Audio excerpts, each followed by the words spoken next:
Hello and welcome to the Flourishing Center podcast. I'm Emiliya Zhivotovskaya, your host and founder of the Flourishing Center. We are training the change agents of the world and equipping them with research-based tools for healthy, happy, and successful living. And we're so grateful that you're here. This is Real-Time Resilience, where we connect with real people being resilient in real time. Get ready to discover and learn the skills they use to overcome tough times and how you can use that knowledge to help you bounce back better. Thanks for listening, and let's dive in.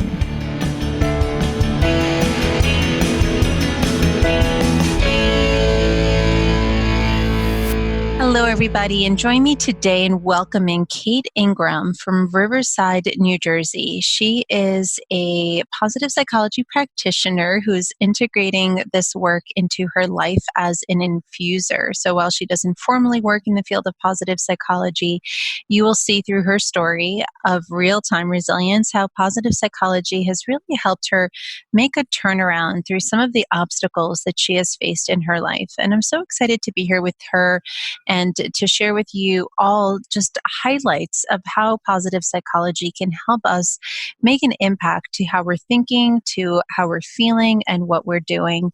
Kate, thank you so much for being here with us. It's my pleasure. Thank you for having me. So, Kate, I know that your story starts off that when you were young, you were given a depression diagnosis, and something that many people would say that if you were diagnosed with at such a young age, it would probably be an inevitable part of your future. Can you tell us where some of this started for you and how you navigated it? Sure. Well, I wasn't diagnosed until I was 21, but as I mentioned before, when people ask me how far back it goes, it's pretty much as far back as I can remember. And it does run in my family. And so I tried to learn as much about it as I could. I was in and out of therapy. I managed pretty well. I wasn't hospitalized or anything, but it was a huge struggle throughout my life as a child and as an adult. And it was something that I felt to an extent I was a victim.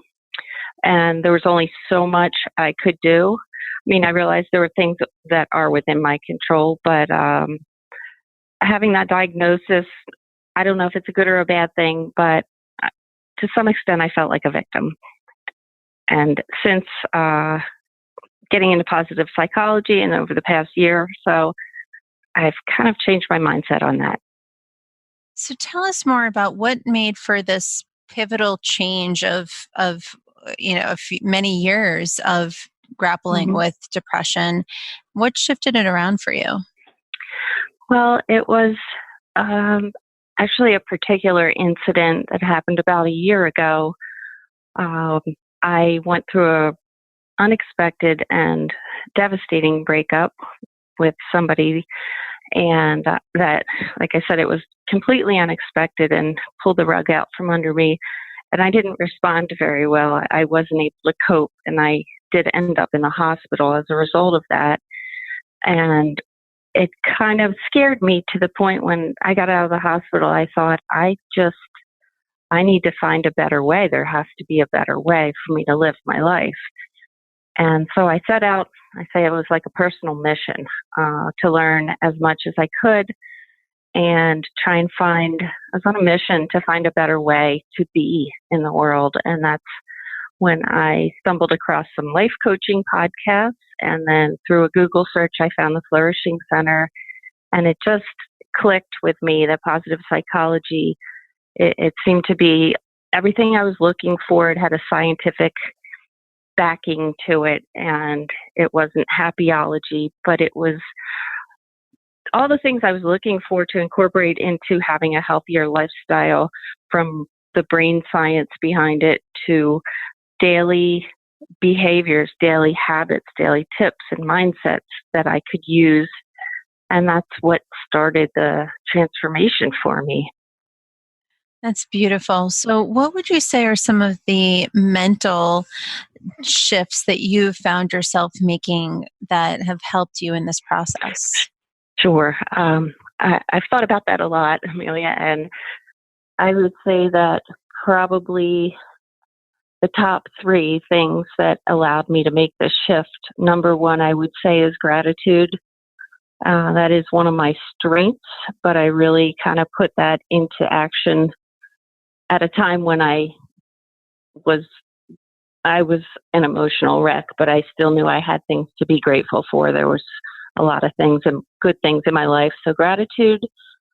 And I learned how to develop the skill of self-compassion, and identifying my thoughts was another big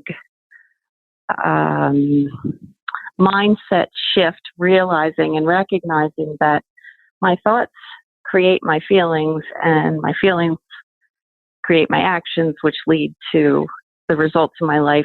So therefore, my thoughts create my reality, in a simplistic way to look at it. And I realized that I did have some control over my thoughts, that I am not my thoughts, that they are real but not necessarily true. And when I started to examine it from a real self-compassionate point of view, rather than judging and being self-critical, just looking at it like, does that thought serve me? How does it make me feel? And what could I choose to think differently that might serve me better and move me forward? So those are the three biggies that I use: the self-compassion, the gratitude, and the identification of thoughts. So in positive psychology, we call it the ABCDE model, which I found to be really helpful for me and helping me to identify, examine, analyze, and decide whether or not I wanted to change my thoughts so they would better serve me and move me forward.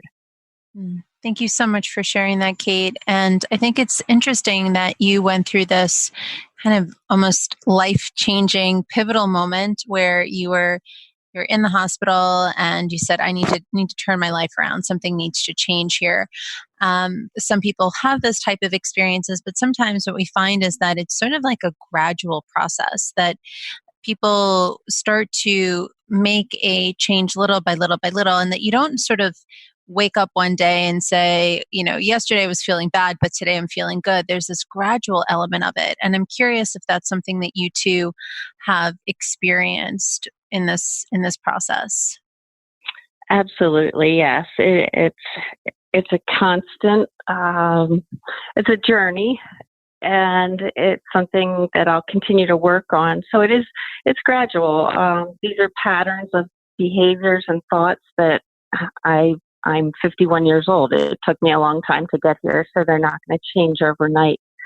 However, by making small changes, you start to see a little shift, and every small shift led to me feeling more empowered and more hopeful, and seeing that there is a different way to be. But it's ongoing. It's something I work at every single day. And I don't think it's anything I'll ever say, well, I'm finished now. I've arrived and I don't have to work at this anymore. So absolutely, it is a continual, I see it as a growth, a journey of growth is how I would put it. And what would you recommend to others if they're struggling with depression? I would recommend, I guess, like I said, with the gratitude and the self-compassion, I'd always known self-compassion was important, but knowing it on an intellectual level and internalizing it, finding a way to incorporate and develop a skill of self-compassion was something I'd never been able to achieve. And the way I did it this time was through a lot of inner child work. I was able to look at myself as a small child who had developed these patterns of thinking and these ways of being in the world. And instead of being critical towards her and judging her, I could see her with compassion, and that she was just an innocent child doing the best she could. So when I was able to view myself and my mistakes, in air quotes, my flaws, in the light of that small child, then it was so much easier to find compassion with her. and towards her and say, look, we can work on this together.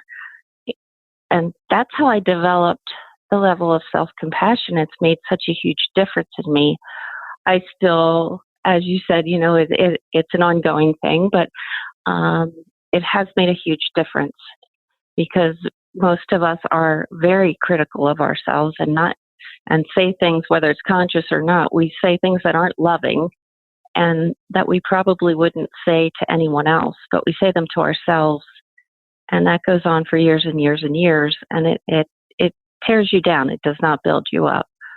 So examining the inner child and learning to love her and support her, it's almost like reparenting. I learned to reparent. And through doing so, I found self-compassion, and I learned to love myself on a level I had not experienced before. And that's been huge. That is so beautiful. Thank you so much for sharing the importance of treating oneself with kindness and compassion, something that I know that we all typically do so well for other people, for our friends, for our family, but it can be so hard to give ourselves that same element of compassion as well. We also talk about behavioral changes. So, listeners on the line, we talk about resilience as being composed of mental skills, emotional skills, physical skills, and social skills. So we've heard you demonstrate some of the mental reframes that you've had to make, the decision to say, hey, I want to live my life differently. And then the emotional shifts that you started to make, embracing gratitude and compassion are emotions that I hear that you've incorporated into your life that have helped you get through this. And I'm curious, what are some of the things that you have implemented by way of behavioral changes that are maybe shifts to when we talk about physical skills, like things that you do for your own self-care that have supported you getting out of this tough time in your life? That's such a great question, and I'm glad you asked that. One of the things I've done is I've started exercising again. There's so much evidence, science showing that exercise and movement is hugely beneficial for everyone, especially those who suffer with anxiety and depression. So I got back into that. I started meditating and I started practicing mindfulness. So the meditating I do every morning for about 20-25 minutes.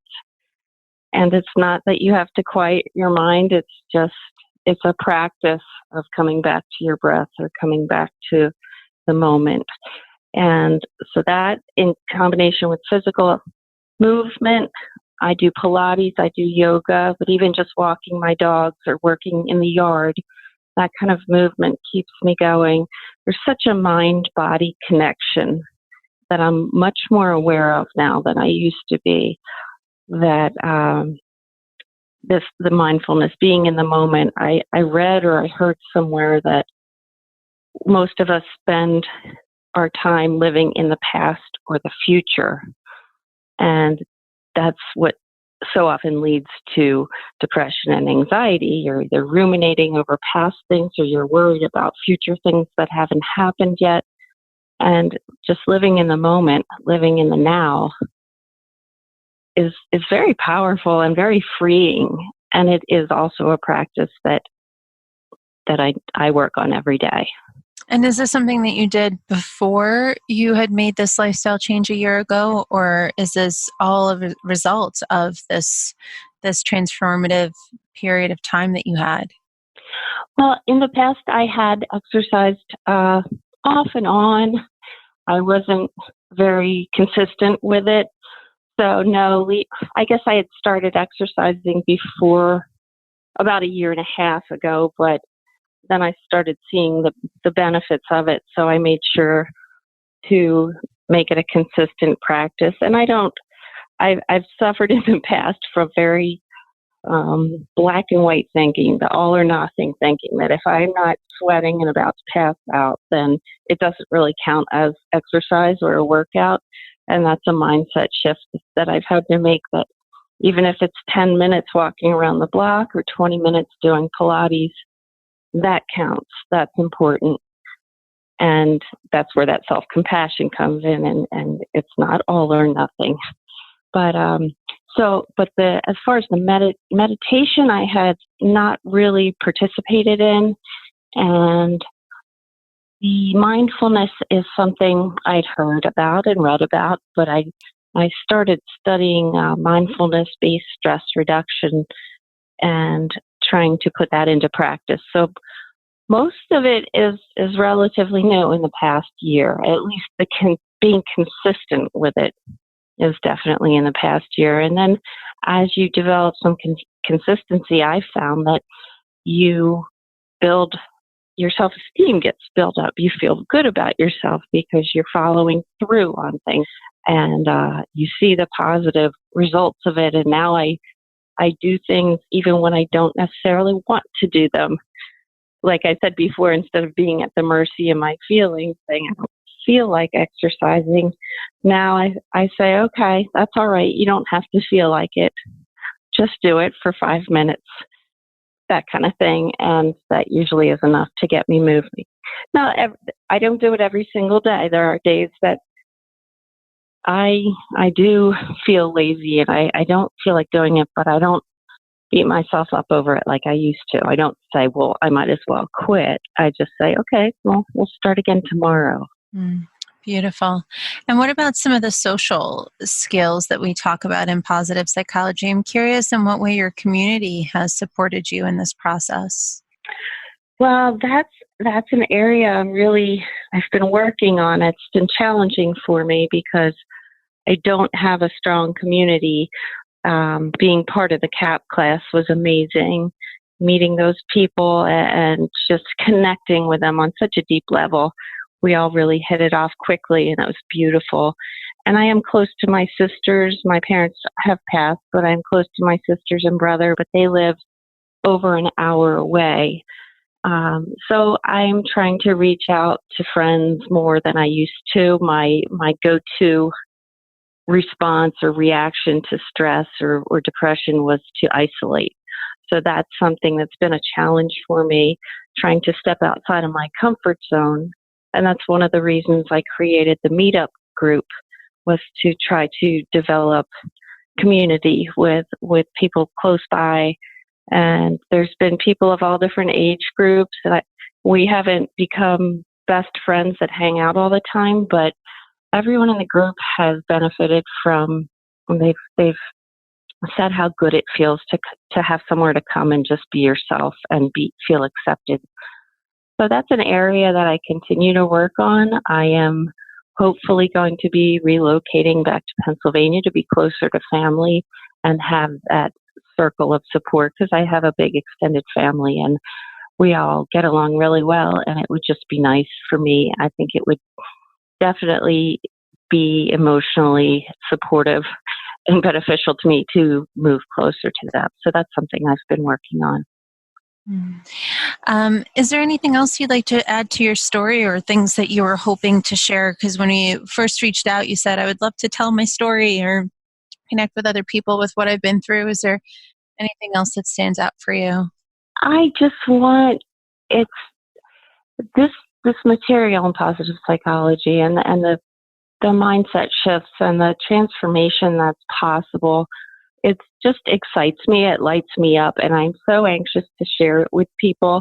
And I really feel like like I said, I'm 51 years old, and not that I've had a horrible life, but I've made a lot of big changes in a relatively short amount of time. And I just want to help other people and tell other people that it is possible and that there is hope, and that just these small changes a little bit at a time has improved the quality of my life. And I'm so excited to share that information with people and get it out there. And I just have such a soft spot in my heart for people who suffer with depression and anxiety, because it's hard to understand it if you haven't been there. And I've been there. So I just want to share this, and I want to become a coach that can share this material and help other people reach their goals and reach a higher quality of life that they may not have thought was possible, but it's definitely possible.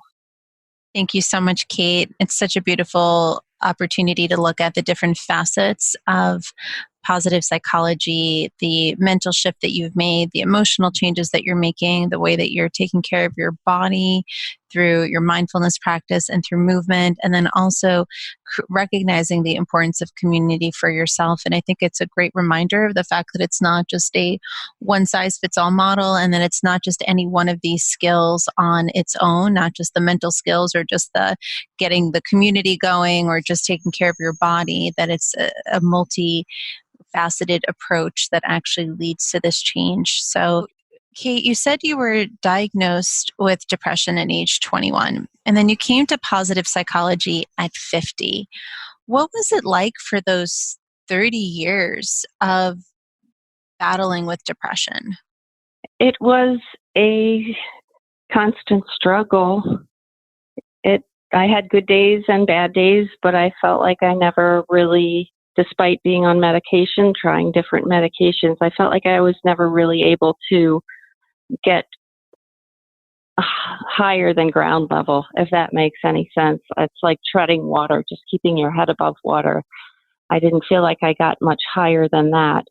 Now, like I said, there were good days. I had a lot of good times mixed in there, but it was always this big shadow that I had lurking over me, and just waiting for the other shoe to drop. Sometimes if I was having a good day, I thought, oh geez, what's tomorrow going to be like? So it was difficult, and it continues to be a challenge, but I just feel so much more empowered now than I did during those times. And believe me, I read everything I could. I tried different therapies. I tried all different kinds of things, but I don't know if it was, they say timing is everything.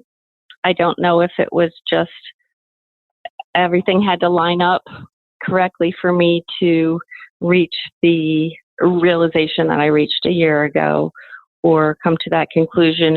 I kind of see it as post-traumatic growth, and that this thing that was so devastating to me, if it hadn't have happened, then I don't know if I would be where I am now. So I try and look at that as, I still don't see it as a positive thing, but I do see it as something that the impetus to change. And I'm grateful for that. What was day-to-day life like over the course of those 3 decades? Day-to-day life was chronically tired, chronically fatigued. I had a very low tolerance for emotional stimulation, or I'm an introvert. So being around people, although I am extroverted when I'm with them, I need a lot of downtime. But the depression manifested mostly through me isolating. I would stay in bed. I could stay in bed for days sometimes. I would miss work. I would call out sick to work because I just couldn't get out of bed. But to the outside world, I probably looked fine. I didn't walk around moping. I didn't want to bring other people down or be a burden to other people, so I tried to keep it to myself. But I was always tired, and the ruminating thoughts and the negativity and the what's the point of going on, that mentality, it weighs on you. It weighs on you. Mm. That's the best way I can think of to describe it. There were days when I didn't get out of bed, couldn't shower. The idea of getting a shower was overwhelming to me. And this is when I was on medicine. So, but then there were other days I was okay. So it was up and down, up and down. And what's day-to-day life like for you now? I wake up so much more hopeful than I used to. I'm excited about the future. I'm still not necessarily a morning person where I leap out of bed, but I love my sleep. But I do wake up with hope. I wake up excited about the future. I wake up with the knowledge that I'll be able to handle what happens during the day. I still get anxious about things, but I don't let it keep me down. Like, I still get sad, but I don't stay there. I still am disappointed or frustrated, but I don't stay there like I used to. So the knowledge and the sense of empowerment from being able to handle different emotions that result from situations and circumstances is huge. I can't overstate that. So that's where the hope comes from, and I feel so much stronger and less vulnerable than I used to feel.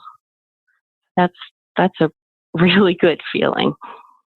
That is a profound shift. And I'm so happy for you that you've made this subtle yet powerful change to your well-being. And I know again that it takes effort, and it's something that doesn't just come instantaneously. So I celebrate that you've made these tiny little shifts that add up over time. And I'm curious, what do you notice comes up for you when you get stressed or triggered, or things that in the past might have led to a downward spiral into depression? When I feel myself starting to slip into that downward spiral, I catch myself and I try and identify what thoughts I'm thinking and what I can do to stop it from going any further, whether it's one small action like going and washing the dishes.